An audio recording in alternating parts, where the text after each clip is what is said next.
Ayan na, lumabas na ang tunay na pakay. Ito, bilang pang-intro natin, no? Maalala naman natin na pagkatapos nangyari yung pagpaslang kay former Gov. Roel Digamo, ay napakabilis yung pangyayari. Naaprubahan na yung NIR, na tutol si Roel Digamo.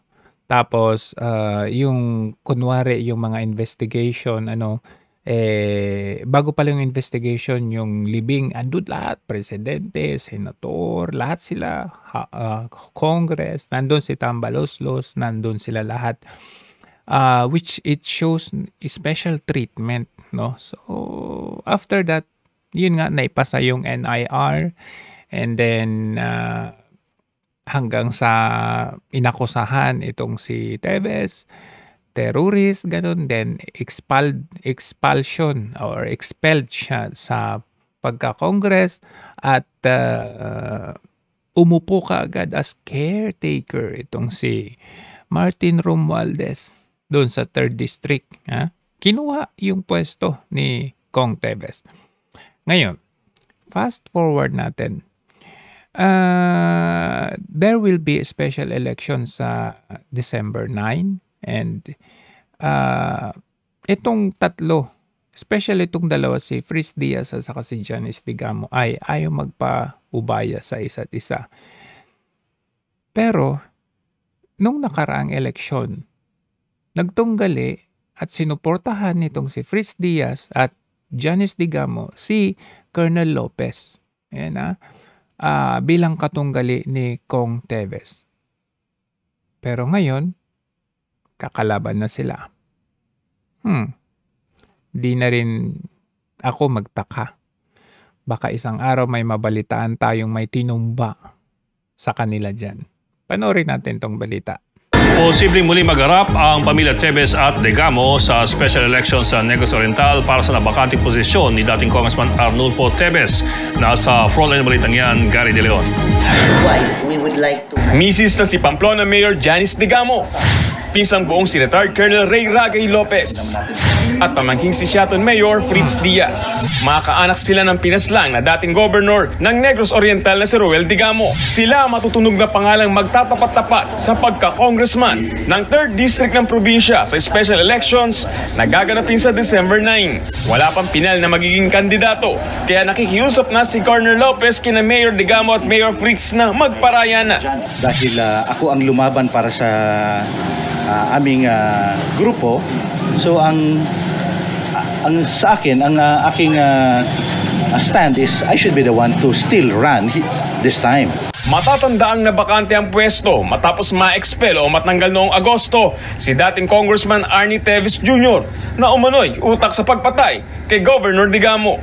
Dati nang nakalaban ni Lopez si Teves sa pagka-congressman. Kinwestiyon din ni Lopez ang umuugong na pagtakbo ni Mayor Janice sa distrito, gayong taga 2nd District at nabiyudang alkalde. Yun na nga yung question dyan, no? Taga 2nd District ka, paano ka tatakbo sa 3rd District?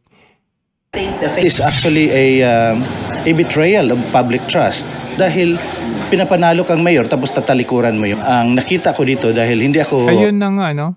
Mayor na nga siya, no? So paano na yun? Mayor, ikaw yung incumbent mayor, tapos tatakbo ka ng... Very big question. Bumibigay kay Mayor Fritz. So ngayon, ang finifill nila is si Mayor Digamo. So ang ano nila is mag-give way daw si Mayor Fritz in favor of Mayor Digamo. Parang mahirap na sitwasyon kasi nasa 2nd District siya. And in fact, I think bumoto siya kahapon. Kinausap din daw si Lopez ni House Speaker Martin Romualdez na magpaubaya na siya kay Mayor Janice. Oh. 'Di ba? Kaya nga ang natin dito is lumabas na ang tunay na plano. Kasi maalala niyo nga, 'di ba? Whole of the nation approach yung ginawa nila, 'di ba? Nung after nung pagkamatay nitong si Roel Digamo, sama-sama sila 'Di ba? Pinadala ng presidente yung bata-batalyon ng sundalo dyan sa Negros Oriental. Present sila doon sa burol, lahat sila. Kinuha nito ang pwesto ni Kong Arnie Teves na bilang caretaker kuno. Siya na yung sumahod niyan.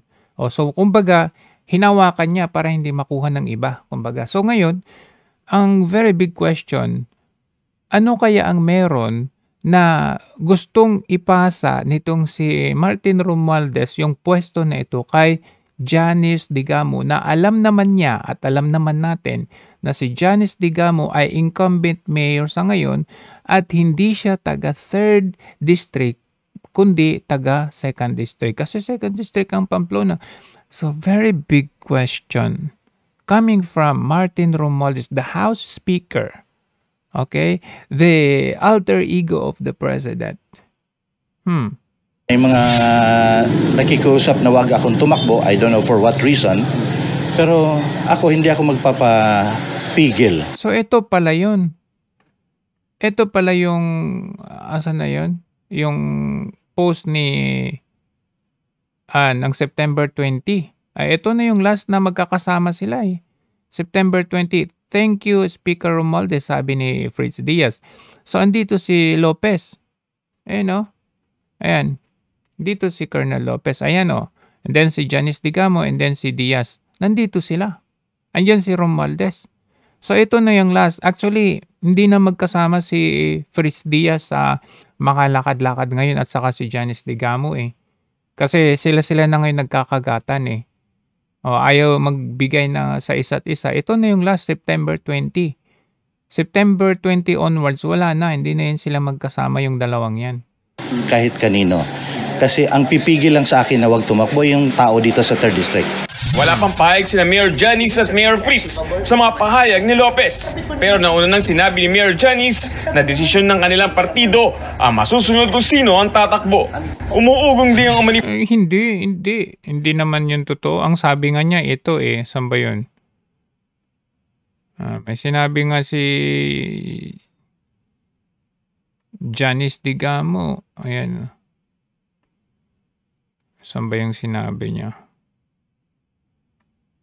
Ayan. Basta may sinabi siya sa video na sabi niya ang ending daw nung pinag-usapan nila, magpa-survey na lang daw sila. 3.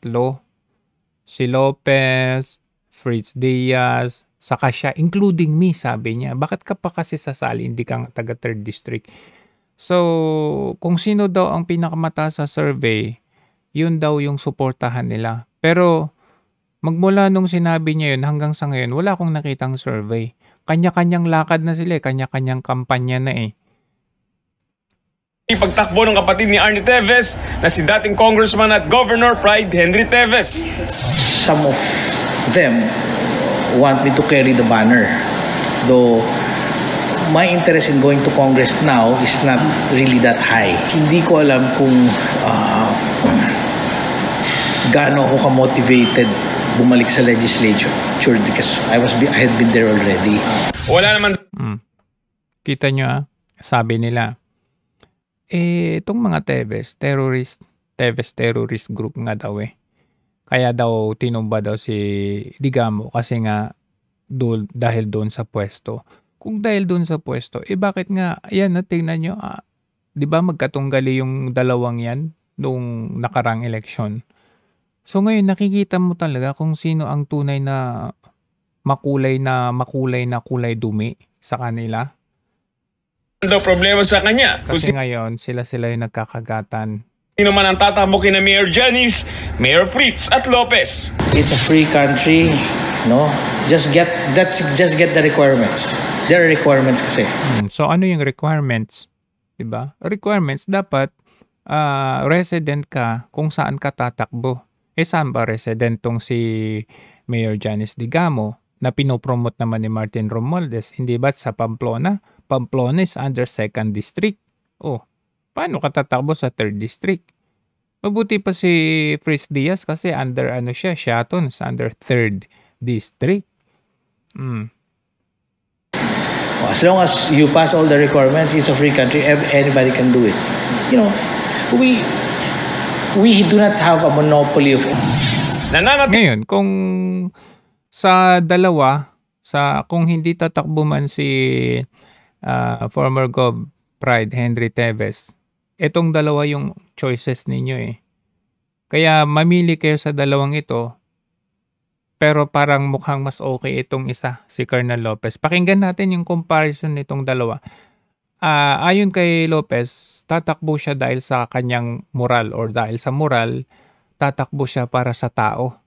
Ito namang si Fritz Diaz, sabi niya tatakbo niya dahil materialistic daw siya or material daw siya. Parang ganon.